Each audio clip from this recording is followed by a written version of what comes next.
Olá pessoal, tudo bem com vocês? Estamos aqui de volta para mais um vídeo. E o vídeo de hoje eu quero falar sobre esse livro que eu li agora recentemente, que se chama Masculinidade em Crise, do pastor Renato Vagens. Esse livro foi lançado ano passado, 2020, aí eu tive a oportunidade de ler agora. É um livro pequeno, de 130 páginas, você pode ler rapidamente esse livro. O pastor Renato Vagens é pastor de uma igreja no Rio de Janeiro, a igreja Cristã da Aliança, no Rio de Janeiro, em Niterói. E ele é conferencista, ele está sempre nas conferências da consciência cristã, ele está aí no país, rodando, né, o país.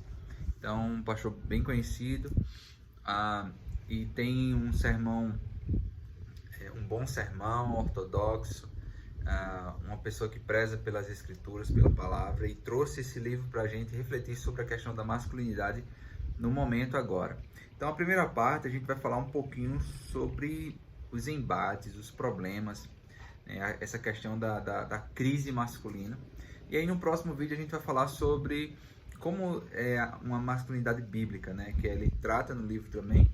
E por fim, a terceira parte, né, eu pretendo fazer em 3 vídeos.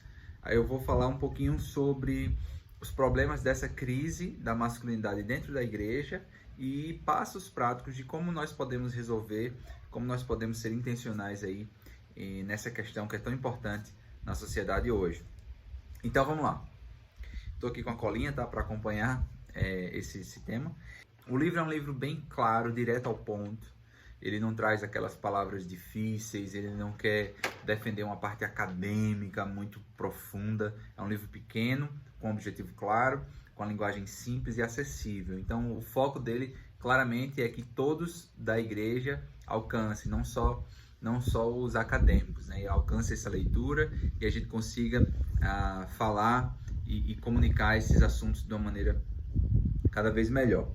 Então, um dos problemas, dos embates que nós encontramos na masculinidade em crise é a questão do embate com o feminismo, né? Com a visão feminista de hoje em dia, que tem propósito, né, de combater o patriarcado, né, o machismo e tudo mais, e até que são causas boas na essência, né, sem falar da parte prática do movimento, mas na essência são lutas boas, lutas interessantes, só que ela coloca no pacote do machismo e do patriarcado, que é o feroz, né, o maligno lá, coloca dentro também a visão cristã, a visão ortodoxa da igreja. E a Bíblia já não traz pra gente isso, tá bom? Homens covardes. Um problema muito grande é essa questão, né? Ele chama desse homens covardes, ele chama síndrome de Acabe. Né? O relato bíblico de Acabe lá com Jezabel era passividade de Acabe. E nós vemos cada vez mais homens covardes, onde as mulheres estão tomando a frente em muitos casos.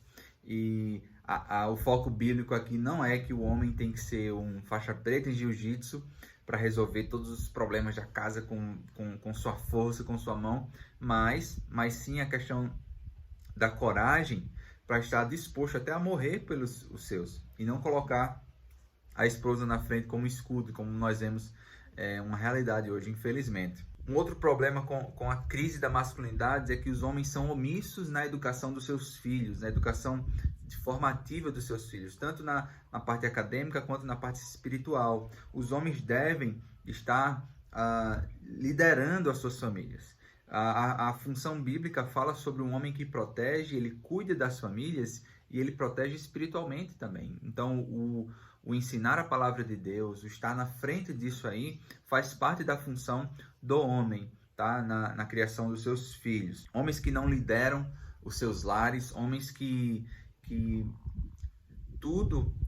todas as decisões têm que ser tomadas pelas mulheres, e não é assim o princípio bíblico. Existe uma função para o homem no casamento, e o homem é chamado à liderança. E a liderança é dar ordem à sua casa. E não é o princípio autoritarista, coronelismo, tá? É a liderança bíblica. E aí a gente vai falar um pouquinho mais sobre o que é essa liderança bíblica no próximo vídeo. Eu gostei dessa expressão que ele usa, ele chama de homeninos, homens que são infantis. E a gente vê nessa geração de jovens, homens que são orgulhosos em ser os famosos pegadores, né? Existe aquela frase, né? um pai falou na igreja, ó, segurem suas cabras porque meu bode tá solto. Então o filho dele vai sair pegando geral. E às vezes é uma brincadeira desse tipo, mas tem um princípio aí, né? Ele vai curtir, ele vai ser um pegador, e isso é notado como um elogio ou como uma virtude. Sendo que biblicamente não é esse o chamado do homem. Essa geração de homens que buscam ter as experiências e as gratificações que o casamento dá, né, que é a parte sexual, que é a parte do amor, do afeto, isso tudo tem no casamento, mas os homens querem buscar isso, esses homeninos, né, que fala aqui, eles querem buscar isso sem ter as responsabilidades do casamento. Então ele quer fazer isso sem ter a função de ser o provedor para sua casa, de proteger a sua família, de liderar a sua família, sem ser homem de verdade, porque o homem de verdade, segundo a Bíblia, é aquele que lidera a sua casa. E uma liderança no modelo de Cristo. Uma liderança sacrificial, que está pronto e disposto a morrer pelos seus. Esse tipo de liderança que a Bíblia fala. Duas histórias que eu realmente fiquei indignado no livro é quando ele fala sobre a história de um homem que a mulher dele estava doente e era para fazer um exame no hospital, um exame mais sério. Ela estava nervosa, sem saber, tipo uma ressonância, o exame era. Ela estava nervosa, sem saber, aflita, e ele não foi com ela, porque o trânsito estava muito pesado, e ele ia ficar muito tempo no trânsito para chegar lá. Então, ela pegasse um Uber, um transporte, e fosse lá, porque ele não ia. Isso é justamente o fator do que a gente está falando, dessa crise de masculinidade, onde o homem não está disposto a se sacrificar, de pegar um trânsito por sua esposa, que está lá aflita, e não está nem protegendo ela, está soltando ela para, não, vá sozinha e resolva os seus problemas sozinha, sem a minha presença. Então isso não é um homem bíblico. E a história do outro homem também, que a ideia da provisão, né, de o homem trabalhar pelo seu lar e seu sustento. Uma mulher estava doente, a esposa dele, doente, ela não tinha dinheiro para comprar o remédio, ele mandou ela pegar um empréstimo para que ela comprasse o remédio, porque ele não ia gastar com dinheiro com ela. Isso é um reflexo fortíssimo do que a gente tem visto nessa crise de masculinidade, e que o Senhor nos ajude realmente a tratar essas questões. A citação que eu vou trazer agora é uma citação que reflete de forma geral esse vídeo, né, sobre o que ele está falando aqui, dos embates com a masculinidade, né, com as questões que geram a crise na masculinidade de hoje. Ele fala: o relativismo desta era tem posto em xeque o sentido de ser homem, desmantelando assim o conceito judaico-cristão de masculinidade, invertendo papéis, empoderando a mulher e feminizando o homem. Esse é um dos principais embates que a gente tem visto na masculinidade de hoje, tá certo? Então vamos ficar por aqui.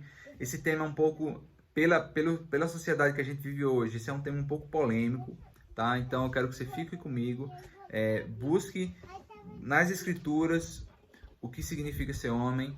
Não se deixe levar pela geração, pela visão de mundo que a gente vive hoje, e se deixe levar pelo que a palavra diz, e que ela guie os seus passos, tá? O objetivo desse vídeo foi trazer um choque de realidade apenas, para que a gente possa conversar o que significa essa masculinidade bíblica, que a gente vai ver no outro vídeo, tá bom? Então aguardo vocês lá. Comenta aqui o que você achou do vídeo, qual a sua opinião sobre o que o autor acha dessa questão de masculinidade, dessas crises. Você acha que existe algo mais, né, que ele deixou de falar? Comenta aqui embaixo e a gente vai se falando, tá bom? Que Deus abençoe e até o próximo vídeo. Um abraço.